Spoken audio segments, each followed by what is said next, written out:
The day is December 14th, 2022. It's my birthday. I am very excited to pick up my new phone I ordered just a few days ago. So we hop in the car and head to the T-Mobile store. We picked up the phone and headed home. And I remember nothing else that happened that day. And that is how I wasted my 19th birthday. Oh wait, this is not a video about my 19th birthday. Let me just explain why I'm making this video. I was bored, so I decided to look up videos about the phone I got on my birthday. And I actually was interested about my own phone for some reason. So I kept looking up videos about the phone, and that turned into a rabbit hole. Now my homepage is mostly filled with iOS 17 videos and videos about my phone. And now the current day is August 28th, 2023. Today I'm bored, so I'm gonna make my own video about my iPhone 14 Pro and how it has been. For context, the last phone I had was the iPhone 12 Pro Max. Now you may think to yourself, why did you upgrade to the iPhone 14? Well, it was actually because the battery on my iPhone 12 Pro Max was actually really bad, and it was actually completely my fault. The battery on this phone is actually really good. It's probably a little better than my 12 Pro Max actually, but my 14 is slightly better. I've heard a lot of people actually complain about the battery on the iPhone 14 Pro, and I'm kind of in agreement with them. It unfortunately does not last a full day, but it does last quite a while. I'm gonna say I have to charge it about once a day to keep it up,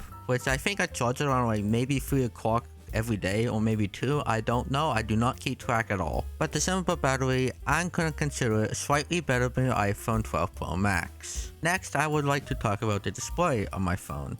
I think the display is not much of an upgrade, to be honest, more like a side grade. The display is slightly smaller, but it gets a whole lot brighter. The 2000 nits peak brightness outdoors is more than enough to actually see in the sunlight. But the 2000 nits of peak brightness does come with a slight drawback. First of all, you can only use it with the auto brightness feature, which I don't usually prefer. The second thing is you can only use it for about 1 or 2 minutes before it actually starts to dim down a lot.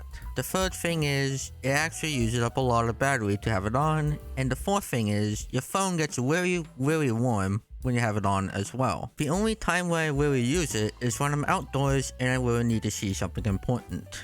Next on this list is the always on display, which I actually find to be pretty much useless. And no, it's not because of the way Apple has done it, where the wallpaper is pretty much always showing. It's actually because I actually have my phone face down most of the time, so I don't get to see the always on display, and it just wastes battery even if I have it on. Even though Apple claims it actually turns off when you have your phone down, I just don't leave it on anyway because I just don't find it even useful. The point is, I know some people like it, but honestly, it's not for me. What is for me though is actually the dynamic island. Sure, it might be a gimmick to some people, but honestly, I find it revolutionary. And it's probably not for the reason you may be thinking. You see, Apple has a thing where if you actually close the app, it doesn't really work anymore. Or well, it doesn't do what you want it to. This means you have to reopen the app in order for it to do the thing again, which depends on the app and the situation. But with our dynamic island, you're actually able to close the app and have the information displayed on the island for you to see it live. I actually find this to be really useful, while some may not find it to be useful at all. It can also do some other useful things. For example, when you're on a phone call, it actually shows you on the sound bar on the right.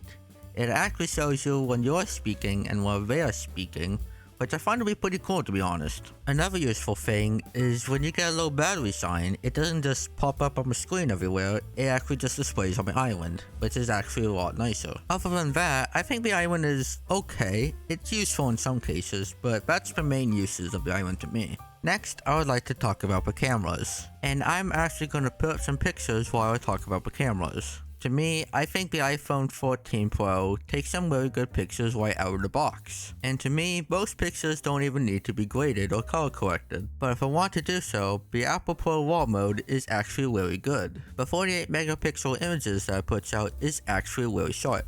The file sizes are actually very large and actually take up a lot of storage. Some can go to about 100 megabytes in size, so I don't take too many of them.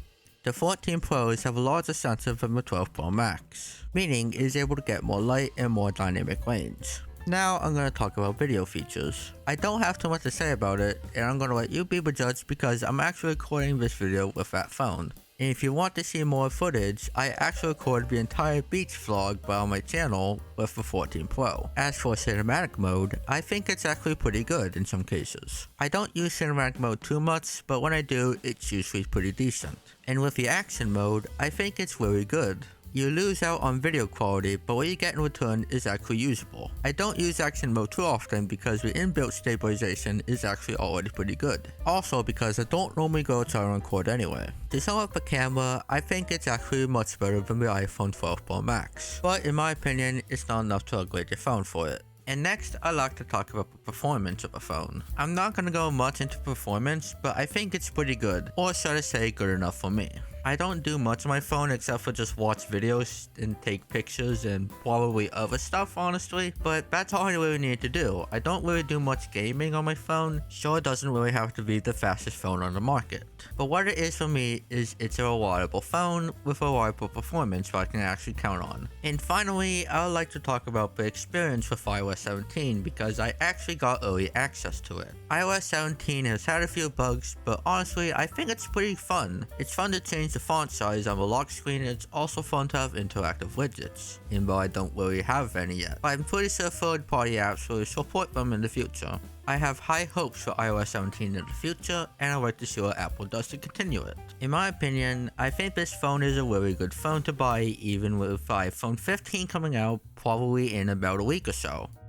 I don't know when this video is going to be out, so I'm just going to leave it at a week or so. But was it worth upgrading for me from the 12 Pro Max to the 14 Pro? Probably not. So yeah, that's about it. I'll see you guys in my next video, whatever that will be, and I hope you have a good day.